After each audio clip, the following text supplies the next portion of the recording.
Olá você, tudo bem? Boa noite. Estamos chegando para mais uma edição do nosso Bitcoin News para trazer o resumo dos fatos, reportagens e conteúdos separados e editados pela Central de Conteúdos aqui da Bitcoin TV.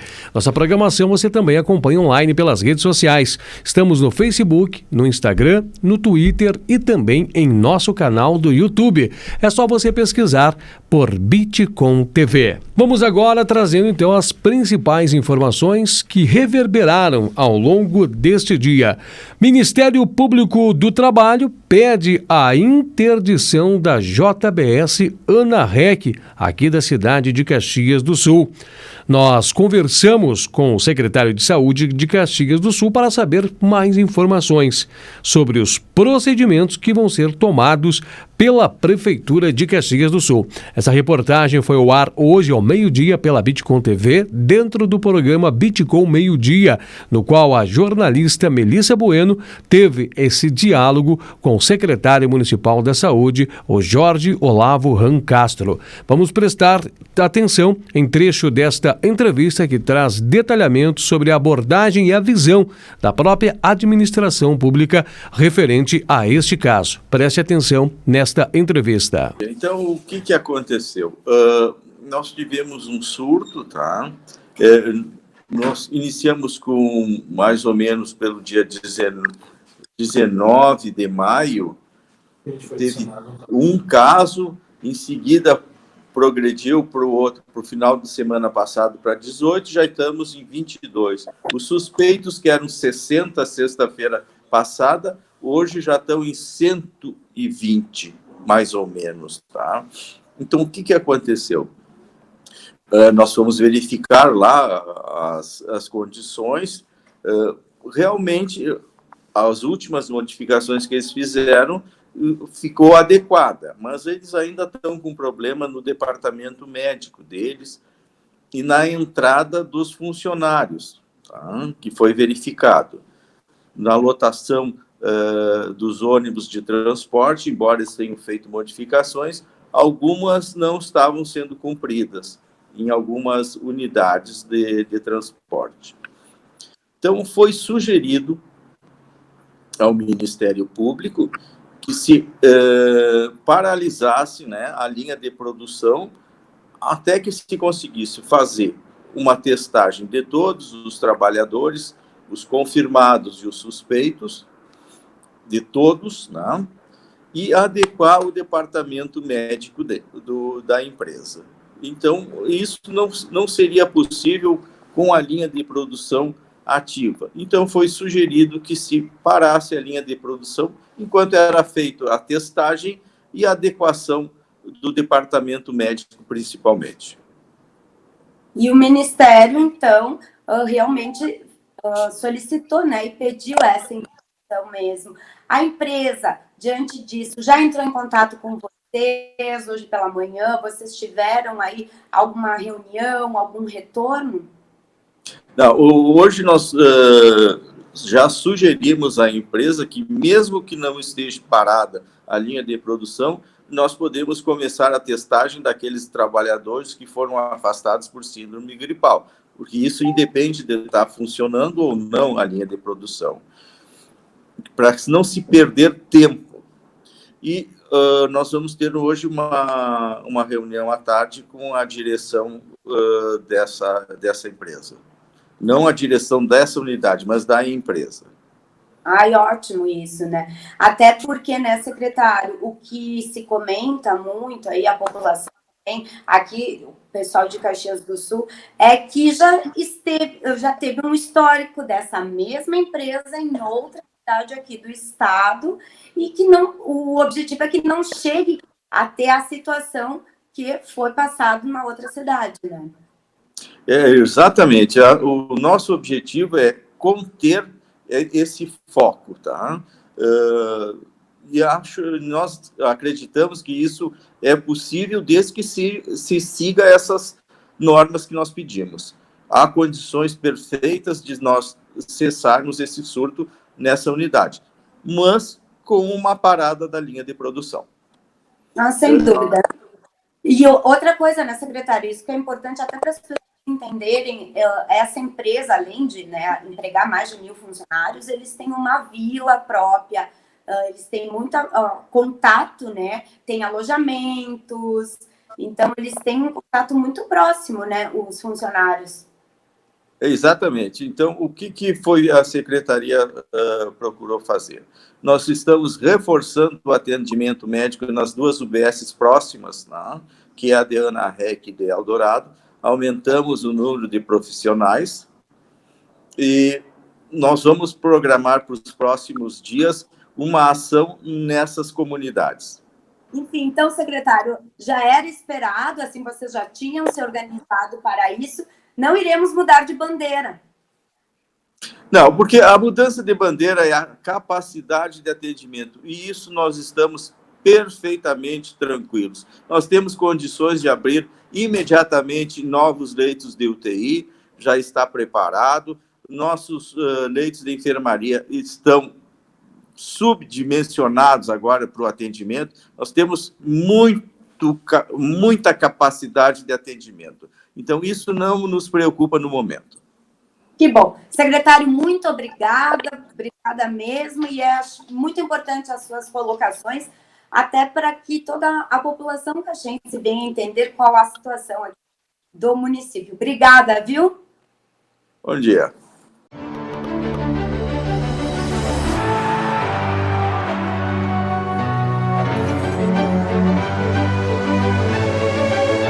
Bitcom TV. Passa no seu smartphone. Motivo de questionamentos por parte dos pais, as aulas estão suspensas em todo o território gaúcho e também nacional. Nós conversamos também com a Márcia Carvalho, ela é presidente do Conselho Estadual de Saúde. Na pauta, um novo entendimento do MEC, que traz uma homologação do parecer que o próprio Conselho Nacional de Educação solicitou, que agora autoriza que atividades remotas também passem a valer como carga horária para as aulas, ou seja, uma interpretação para a avaliação sobre os andamentos dos anos letivos, mesmo com ensino à distância. Vamos prestar em trecho, então, nesta entrevista que a gente traz para você, com a Márcia Carvalho, presidente do Conselho Estadual de Educação aqui do estado do Rio Grande do Sul. Perfeito. Na verdade, desde que foi deflagrada a pandemia, então, ali em 11 de março, né, nós tivemos aí nas semanas seguintes a suspensão das atividades escolares em todo o território nacional e especialmente aqui no Rio Grande do Sul, a contar do dia 23 de março, todas as escolas tiveram as suas atividades suspensas. E aí foi uma enxurrada de consultas, né, aos conselhos de educação. Suspensas as atividades presenciais, o que fazem as escolas e as mantenedoras nesse período? Uma vez que a nossa legislação brasileira, ela fala que a educação básica, especialmente educação infantil e ensino fundamental, se dão na modalidade presencial e nada de atividades não presenciais, com exceção do que a LDB traz sobre o período de excepcionalidade, onde poderia ter o uso de atividades complementares ou de ensino à distância, o que não acontecia para o ensino fundamental e especialmente para a educação infantil. Então, nesse sentido, o Conselho Nacional, um pouco tardiamente, inclusive pela expectativa das escolas e mantenedoras, aprovou em 28 de abril um parecer do Conselho Pleno, onde ele então apontava as possibilidades de reorganização e de reposição da carga horária para o cômputo do ano letivo de 2020. Como os atos do Conselho Nacional de Educação, eles precisam ser homologados pelo ministro para ter validade e vigência no território nacional, se aguardou esse período, o que só foi possível, né, um despacho do ministro no dia 29 de maio, 30 dias aí depois da aprovação pelo Conselho Pleno, né, do Conselho Nacional de Educação desse parecer, e aí foi publicado esse despacho no Diário Oficial do dia 1º de junho. Então, a contar de 1º de junho, nós temos a validade deste parecer do Conselho Nacional de Educação. E o que este parecer diz, na verdade? Ele autoriza a possibilidade dos sistemas de ensino, então, conselhos estaduais, o Conselho Distrital e os conselhos municipais, que são sistema próprio, precisam olhar para este parecer do Conselho Nacional e dizer o que no seu sistema vai ter possibilidade de existir. Porque nós dizemos que esse parecer do Conselho Nacional, que foi então homologado pelo MEC, ele é um grande guarda-chuva de possibilidades, mas cada sistema definirá quais dessas possibilidades terão vigência para o seu sistema. E ele apresenta, além, obviamente, das aulas presenciais, que é o que todos nós acreditamos que o ensino deva acontecer desta forma, especialmente na educação básica, ele indica a realização de atividades não presenciais durante o período de suspensão de atividades pelos decretos, né, dos chefes dos executivos, e também aponta uma outra alternativa, que é a possibilidade de permanência dessas atividades não presenciais quando do retorno à presencialidade, uma vez que o acompanhamento aí da situação da pandemia nos mostra que esse período de suspensão de atividades presenciais ele poderá ser mais longo do que era inicialmente o esperado, né?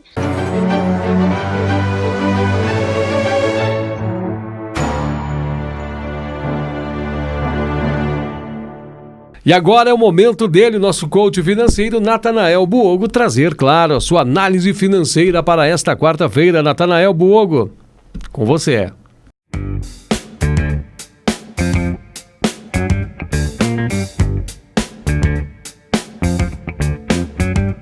Vou lhe propor um desafio financeiro. Você sabe quantas moedas de R$1 passam pelas suas mãos durante um ano? Sou o coach financeiro Natanael Buogo da Inteligência Aplicada e esse é o assunto de hoje.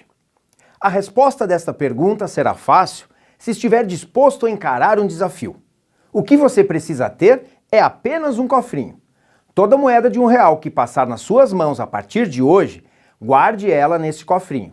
Logo, você vai perceber e se surpreender que essa pequena atitude vai lhe trazer um resultado. Também vai conseguir contabilizar a quantidade de moedas de R$1 que passarão pelas suas mãos. Quer saber mais sobre desafios financeiros para guardar dinheiro? Entre em contato, que estou disposto a desafiar para a construção de riqueza.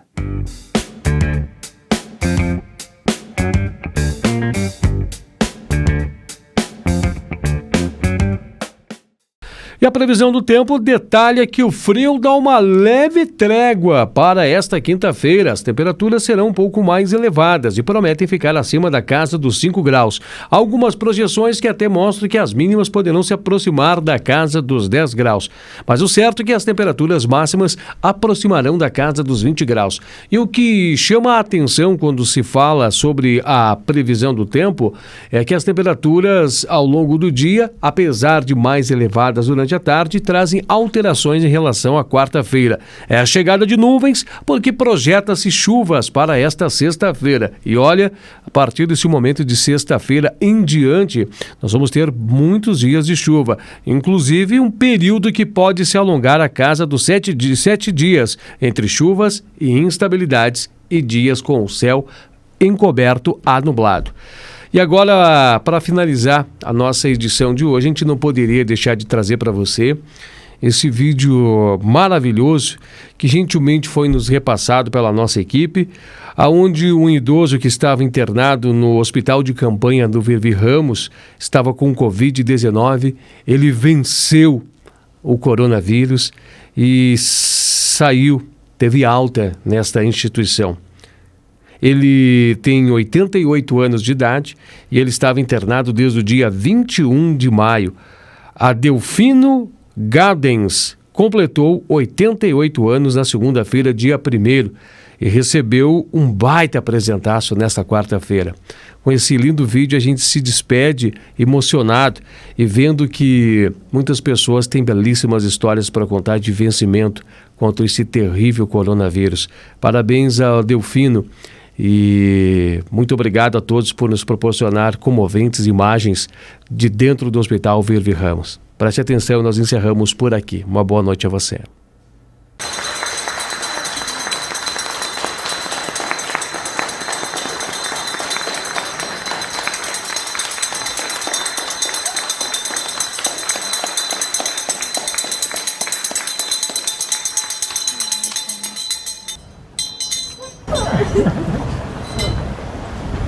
Tchau. nada precisa, cara.